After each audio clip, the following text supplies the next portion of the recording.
someone getting a hold of it and blasting the contents all over the internet, which has happened more than once.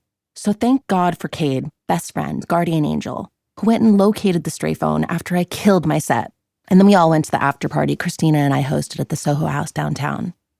Now I'm home with my loves, Diamond Baby, Slivington, Crypto, Ether, and Harajuku Bitch, the OG Chihuahua. Shout out to Harajuku Bitch. She's 22 years old. Multiply that by 7 dog years, she's literally 154.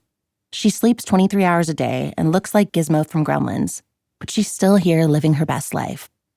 I know one night I'll come home to find she's fallen asleep forever. I'm so scared of that night, and I hate that random intrusive thought.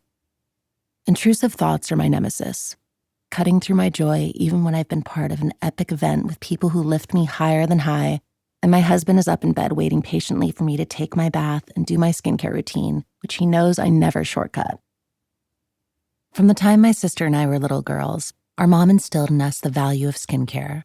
I always feel her with me in the soothing ritual. Skincare, if you're doing it right, means claiming a moment of tenderness in an abrasive world.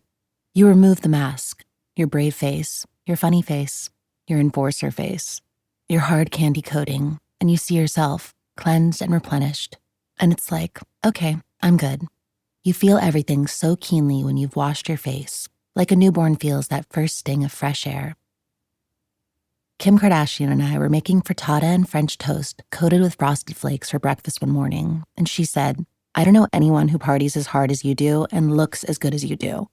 Skincare. Seriously, if you take nothing else from my story, receive this. Skincare is sacred. Most women who did coke back in the 1990s look beat by the mid-aughts. That was a strong deterrent for me. I won't say I never tried it, but I wasn't about to sacrifice my complexion for it. Same with cigarettes. You may as well hit yourself in the face with a shovel. These days, my only bad habit is spray tanning. My sister Nikki can't stand it, but I'm kind of addicted. Otherwise, Carter and I are big on wellness and skincare. We always say, forever's not long enough. Taking care of ourselves is something we do for each other out of love. We want our good life to last. After I put the frittata in the oven and set a cute little penguin timer, Kim said, now is the 12 minutes when we clean. Clean as you go is the rule. My only rule is skincare. Sunscreen is my 11th commandment. You may be wondering, what does this all have to do with ADHD? Nothing. Also everything and anything all at once. ADHD is exhausting and exhilarating, and it's how God made me, so it must be right. Carter doesn't fully grasp what it means to be ADHD, but he's the first and only man in my life who made an effort to understand. Early in our relationship, he spent a lot of time and energy researching ADHD, which is the most authentically loving thing any man has ever done for me. Most people sigh, drum their fingers, and let me know how insanely frustrating it is to be sucked into this endless spin cycle of my life. Carter rolls with it. Where most people see a dumpster fire, Carter sees Burning Man. He gets frustrated for sure, but he's not trying to deprogram me. Carter is a venture capitalist. M13, the company he founded with his brother Courtney, is known for engaging with unicorns, startups valued at more than $1 billion, like Rothy's, Ring, and Daily Harvest.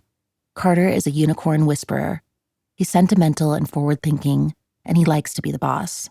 But he has a light touch. If we're in an 11/11 media board meeting talking about a contract, and I go off on a tangent about a better tool for impromptu IG videos and how the tool could be styled, manufactured, and marketed in a really fun, accessible way, and I could promote them via cross-promotional content, and what if the knob was like a little otter or sloth or kangaroo? Carter leans to whisper in my ear, babe. Not in a mean way. Just to bring me back to center. A while back, I was featured in The Disruptors, a documentary about extraordinary people with ADHD, including will.i.am, Jillian Michaels, Justin Timberlake, the founders of JetBlue and IKEA, Steve Madden, Simone Biles, Adam Levine, Terry Bradshaw, astronaut Scott Kelly, Channing Tatum, the list goes on and on.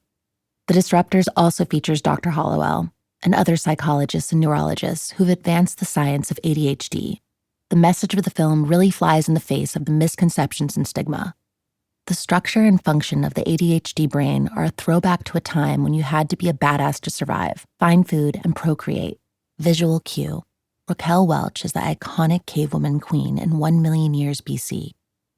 The frontal lobe, home of impulse control, concentration, and inhibition, is smaller because the primitive badass had to react on instinct without fear.